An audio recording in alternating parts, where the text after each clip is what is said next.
Hello friends, welcome to my channel. நான் காவ்யா. இன்றைக்கி இந்த வீடியோவில் நம்ம என்ன டாபிக் பார்க்க போகிறோம் அப்படின்னு பார்த்தீங்கன்னா, கொஞ்ச நாளாகவே வந்து கிச்சன் ரிலேட்டட் வீடியோஸ் எல்லாமே பார்த்துட்ருப்போம். அப்புறம் ஹோம் டெக்கார் இதை பற்றிலாம் ஒன் பை ஒன்னாக பார்த்துட்டு இருந்திருப்போம்.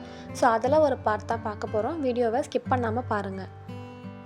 ஸோ இந்த ப்ராடக்டோட டீட்டெயில்ஸ் எல்லாமே நான் வந்து ஆல்ரெடி அப்லோட் பண்ணியிருக்கேன். ஆணி எதுவுமே இல்லாமல் இந்த ஸ்டாண்டை வந்து எப்படி நம்ம கிச்சன் கவுண்டர் டாப்போட வாலில் வந்து ஃபிட் பண்ண போகிறோம் அப்படின்னு தான் பார்க்க போகிறோம். கண்டிப்பாக இந்த வீடியோ எல்லாருக்குமே யூஸ்ஃபுல்லாக இருக்கும். உங்களுக்குமே வந்து ஒரு ஐடியா கிடைக்கும். ரொம்ப சிம்பிள் மெத்தடில் நான் வந்து இதை பேஸ்ட் பண்ணியிருக்கேன். டீட்டெயிலாக பார்க்கலாம். ஃபர்ஸ்ட் வந்து பார்த்திங்கன்னா, நான் ஒரு பென் வச்சு மார்க் பண்ணிக்கிறேன். ஸோ இதான் வந்து ரொம்ப மெயின். நம்ம வந்து கரெக்டாக மார்க் பண்ணால் தான் நம்ம ஸ்டிக் பண்ணுறதுக்கு ரொம்ப ஈஸியாக இருக்கும். ஒரு பென் வச்சு 2 சைட்லேயுமே ஹோல் இருக்கும். அதில் வந்து நான் மார்க் பண்ணிக்கிறேன். இந்த ப்ராடக்ட் வந்து ரொம்ப நாளாக நான் வாங்கணும்னு நிறையாவே சர்வ் பண்ணி பார்த்துட்டு இருந்தேன். ஃபைனலாக வாங்கிட்டேன். இதுக்கு வந்து மெயினாக நான் யூஸ் பண்ண போகிற 2 ப்ராடக்ட் வந்து என்ன அப்படின்னு பார்த்தீங்கன்னா, வால் ஹூக் தான். நிறைய டைப்பில் வந்து இது அவைலபிளாக இருக்குது. நான் சூஸ் பண்ணது வந்து பார்த்திங்கன்னா, டபுள் சைட் டேப் வந்து ஒன் சைடு இந்த ஸ்டிக்கரில் வந்து பேஸ்ட் பண்ணியிருப்பாங்க. அனதர் சைடு நம்ம ரிமூவ் பண்ணிவிட்டு நம்ம வாலில் வந்து இதை பேஸ்ட் பண்ணி நம்ம மாட்டிக்கலாம். நான் வந்து டேரெக்டாக நான் அப்படியே பண்ண போகிறேன் அப்படின்னா கண்டிப்பாக வந்து 5 மினிட்ஸ் கூட தாங்காது. பிகாஸ் நம்ம ஸ்டீல் வந்து மாட்ட போகிறோம். அது வந்து கலண்டி விழுந்துடும். ஸோ ஃபெவிக்விக் நான் யூஸ் பண்ணி பேஸ்ட் பண்ண போகிறேன். நான் வந்து டைல்ஸில் தான் ஒட்ட போகிறேன். நீங்கள் வந்து வாலில் ஸ்டிக் பண்ணுறீங்க அப்படின்னாலுமே இதே மெத்தடில் நீங்கள் யூஸ் பண்ணிக்கலாம். பிகாஸ் சில வாலில் வந்து நம்ம அதை ஒட்டும் போது அந்த உறிஞ்சி வந்துடும் பெயிண்ட்டு. நான் வந்து டைல்ஸில் தான் அதுக்கு மேலே வால் ஸ்டிக்கர் நான் வந்து ஒட்டியிருக்கேன். ஸோ இதுக்கு மேலே நான் அப்படியே வந்து ஒன் பை ஒன்னாக ரெண்டுத்தையுமே நான் கரெக்டாக பென் வச்சு மார்க் பண்ண இடத்துல பேஸ்ட் பண்ணிட்டேன். இன்கேஸ் நீங்கள் வால்பேப்பர் வந்து ஒட்டியிருக்கீங்க உங்கள் டைல்ஸில் அப்படின்னா, அது கொஞ்சம் வந்து குவாலிட்டி கம்மியாக இருக்குது அப்படின்ற பட்சத்தில் லைட்டாக அந்த சர்க்கிள் மாதிரி மார்க் பண்ணி அதை வந்து எடுத்துட்டு அதுக்கு மேலே அந்த ஸ்டிக்கர் ஒட்டுங்க. பிகாஸ் அதுவே வந்து உறிஞ்சி வந்துருச்சுன்னா இந்த ஸ்டிக்கரையுமே தாண்டி கீழே வந்து விழுந்துடும். ஸோ இப்போ ஃபைனலாக வந்து கரெக்டாக நான் மார்க் பண்ண இடத்துல பேஸ்ட் பண்ணிட்டேன். ஸோ ஃபைனலாக வந்து கரெக்டாக நான் ஃபிட் பண்ணிட்டேன். இந்த ஸ்டாண்டை வந்து எப்படி வந்து உள்ளே ஃபிட் பண்ணலான்னு ட்ரை பண்ணிகிட்டே இருந்தேன். ஃபைனலாக வந்து நான் இதை மாட்டிட்டேன்.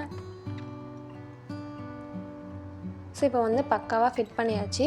எதனால் இந்த டைப் நான் சூஸ் பண்ணியிருக்கேன்னு உங்களுக்கு சொல்கிறேன் அப்படின்னு நான் லாஸ்ட் வீடியோவில் வந்து சொல்லியிருப்பேன்.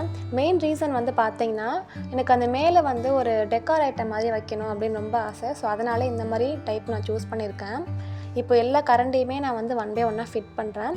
மேக்ஸிமம் வந்து நான் கழுவ போட்டிருந்தேன், சிங்கில் இருந்துச்சு. ஸோ அப்போதைக்கு இருக்கிறத மட்டும் நான் எல்லாமே வந்து மாட்டிகிட்டு இருந்தேன்.